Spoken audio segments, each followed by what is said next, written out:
जय हिंद साथियों, स्वागत है आपका एक बार फिर से इस नई वीडियो में।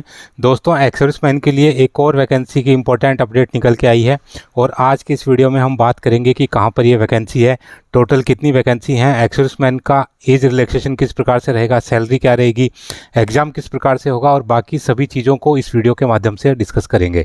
दोस्तों, सैनिकों से जुड़ी सारी खबरों को जानने के लिए सब्सक्राइब का बटन दबाएं और बेल आइकन को प्रेस करके ऑल का बटन दबाएं ताकि सारी लेटेस्ट जानकारी आप तक पहुंचे सबसे पहले। तो चलिए शुरू करते हैं वीडियो। तो दोस्तों, ये जो वैकेंसी निकली है ये निकली है CSIR Indian institute of petroleum के अंदर। CSIR जैसे कि आप जानते हैं council of scientific and industrial research रहता है। तो ये जितने भी बड़े बड़े रिसर्च होते हैं या रिसर्च एंड डेवलपमेंट होते हैं उनके ये इंस्टीट्यूट होते हैं और इनमें से एक इंस्टीट्यूट है इंडियन इंस्टीट्यूट ऑफ पेट्रोलियम जो कि देहरादून के अंदर स्थित है। तो यहाँ पर ये वैकेंसी निकली है। सबसे पहले बात कर लेते हैं इंपॉर्टेंट डेट्स के बारे में। तो इसके जो ऑनलाइन फॉर्म है वो 22 जनवरी 2025 से स्टार्ट हो चुके हैं और फॉर्म्स को फिलअप करने की जो लास्ट डेट है वो 10 फरवरी 2025 है। दोस्तों, इसमें ऑनलाइन करने के बाद आपको जो डॉक्यूमेंट है वो ऑफलाइन भी भेजने पड़ेंगे। तो जो आपने एप्लीकेशन ऑनलाइन सबमिट की है उसका प्रिंट आउट निकाल के प्लस आपके बाकी जो डॉक्यूमेंट्स हैं वो आपको बाई पोस्ट या स्पीड पोस्ट के थ्रू भेजने होंगे और उसके लिए जो लास्ट डेट है वो है 17 फरवरी 2025। दोस्तों, बात कर लेते हैं वैकेंसी की। तो इसमें बेसिकली दो वैकेंसी हैं। एक आपका JSA यानी कि जूनियर सेक्रेटरीट असिस्टेंट, जिसको कि हम नॉर्मल भाषा में क्लर्क की वैकेंसी भी बोलते हैं, और दूसरा आपका स्टेनोग्राफर की वैकेंसी। तो इसमें कौन कौन सी कैटेगरी में वैकेंसी है उसमें हम अभी देख लेते हैं। तो आपका JSA के लिए सबसे पहले आपका assistant general, junior secretariat assistant general की वैकेंसी है। यहाँ पर टोटल आपकी 5 वैकेंसी हैं। इसके बाद आपका junior secretariat assistant store and purchase, यहाँ पर टोटल आपकी 3 वैकेंसी है। और junior secretariat assistant finance and account, यहाँ पर टोटल आपकी 5 वैकेंसीज हैं। जूनियर सेक्रेटरीट असिस्टेंट के लिए अप्लाई करने के लिए आपके पास 12th पास होना चाहिए, साथ ही आपके पास टाइपिंग स्पीड होनी चाहिए क्योंकि ये क्लर्क का काम है। तो इसमें आपको 35 वर्ड पर मिनट की इसमें टाइपिंग आपसे मांगी गई है। इसी प्रकार से जो स्टेनोग्राफर की वैकेंसी है वो जूनियर स्टेनोग्राफर की वैकेंसी, यहाँ पर टोटल 4 वैकेंसीज हैं और इसमें भी आपके पास 12th पास होनी चाहिए प्लस आपको स्टेनोग्राफी आनी चाहिए। हालांकि उसके लिए आपको अलग से कोई डॉक्यूमेंट या कोई सर्टिफिकेट प्रोड्यूस करने की आवश्यकता नहीं है। बात कर लेते हैं सैलरी की। जूनियर सेक्रेटरीट असिस्टेंट की जो सैलरी है पे लेवल 2 में रहेगी, जिसका कि बेसिक 19,900 से 63,200 है। बात करें ग्रोस सैलरी की तो यहाँ पर आपकी ग्रोस सैलरी को 35 से लेकर के 40,000 के बीच में होगी। इसी प्रकार से जो स्टेनोग्राफर, जूनियर स्टेनोग्राफर की जो वैकेंसी है उसके लिए जो सैलरी हो पे लेवल 4 की सैलरी है, जिसका कि बेसिक 25,500 से 81,100 है।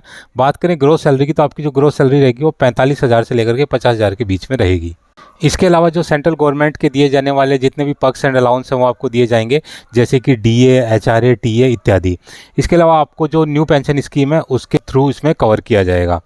दोस्तों, बात कर लेते हैं एज की। तो नॉर्मल कैंडिडेट के लिए जो एज है वो JSA के लिए 28 वर्ष और स्टेनो के लिए 27 वर्ष रखी गई है। एक्स-सर्विसमैन को इसमें छूट है। एक्स-सर्विसमैन को अपनी वर्तमान आयु यानी कि प्रेजेंट एज में से अपनी जो सेना की सर्विस है उसको माइनस करना है, उसको 3 साल और माइनस करना है और उसके बाद जो उनकी एज है वो क्लर्क के लिए 28 वर्ष से कम होनी चाहिए और स्टेनो के लिए 27 वर्ष से कम होनी चाहिए। दोस्तों, इसमें एक्स-सर्विसमैन के लिए अलग से नंबर ऑफ पोस्ट नहीं बता रखी है, तो इसलिए जो सेंट्रल गवर्नमेंट के नॉर्म्स हैं एक्स-सर्विसमैन की वैकेंसीज को लेकर वो इस पर लागू होंगे। यानी कि टोटल वैकेंसी में से जो 10% वैकेंसी होंगी वो एक्स-सर्विसमैन को इसमें दी जाएंगी। अभी देख लेते हैं एग्ज़ाम के बारे में। तो सबसे पहले जो जूनियर सेक्रेटरीट असिस्टेंट है उसके लिए जो एग्ज़ाम है उसमें उनका जो टाइपिंग टेस्ट होगा उसके लिए उनको 10 मिनट का समय दिया जाएगा।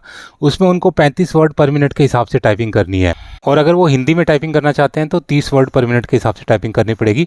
दोनों में से कोई एक चूज़ करना है, या तो इंग्लिश में टाइपिंग करेंगे या फिर हिंदी में करेंगे। दोस्तों, इसके बाद जो रिटर्न एग्ज़ाम होगा उसमें 2 पेपर होंगे, पेपर 1 और 2। इसका जो मोड होगा वो या तो आपका CBT होगा या फिर आपका OMR बेस्ड होगा। जो क्वेश्चंस को इंग्लिश या हिंदी दोनों में से किसी भी भाषा में अटैम्प्ट कर सकते हैं और इसका जो लेवल आएगा क्लास जो 12th है उसका लेवल आएगा। टोटल इसमें 200 क्वेश्चन होंगे और इसमें 2 घंटे 30 मिनट का आपको समय मिलेगा। सबसे पहले पेपर 1 के बारे में बात कर लेते हैं। तो यहाँ पर 1.5 घंटे का समय है। यहाँ पर आपका मेंटल एबिलिटी का टेस्ट होगा जिसमें कि 100 क्वेश्चन होंगे, 200 मार्क्स के होंगे और इसमें किसी प्रकार की कोई नेगेटिव मार्किंग नहीं होगी। जो सेकेंड आपका पेपर होगा वो आपको 1 घंटे का होगा।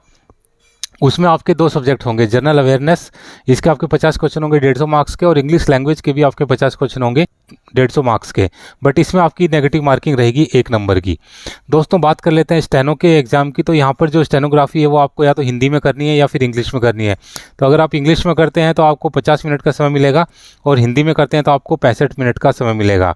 इसके बाद जो इसका एग्ज़ाम होगा वो भी OMR/CBT बेस्ड होगा। जो क्वेश्चन पेपर आएगा उसको हिंदी या इंग्लिश दोनों में से आप किसी भाषा में अटैम्प्ट कर सकते हैं। इसमें भी क्लास 12 लेवल का सिलेबस आएगा। टोटल इसमें 200 क्वेश्चन होंगे, जिसके लिए आपको 2 घंटे का समय मिलेगा। इसमें आपके 3 सब्जेक्ट होंगे, general intelligence and reasoning, general awareness और इंग्लिश लैंग्वेज एंड कॉम्प्रीहेंशन।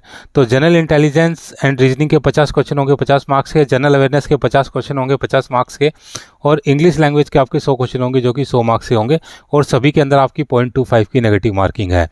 दोस्तों बात कर लेते हैं फ़ीस की। तो इसमें जो नॉर्मल कैंडिडेट है उनके लिए 500 रुपये की फ़ीस रखी गई है, लेकिन जो एक्स सर्विसमैन है उनके लिए किसी प्रकार की कोई फ़ीस नहीं है, वो फ्री ऑफ कॉस्ट इसमें अप्लाई कर सकते हैं।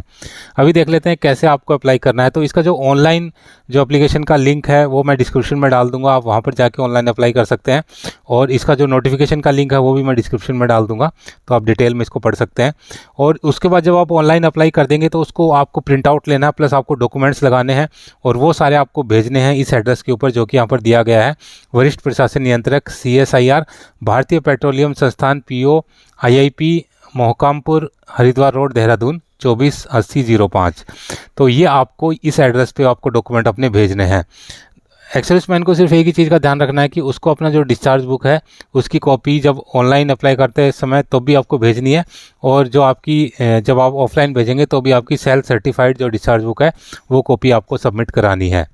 दोस्तों ये जो इंस्टीट्यूट है ये देहरादून के अंदर है, तो इसमें जो पोस्टिंग रहेगी वो बेसिकली देहरादून के अंदर ही रहेगी। तो जिन लोगों को भी ये सूट करता है ये जॉब, आसपास के जो भी पूर्व सैनिक हैं वो सभी इसमें अप्लाई कर सकते हैं। इसी के साथ ही वीडियो समाप्त करता हूँ। उम्मीद है कि वीडियो आपको पसंद आया होगा।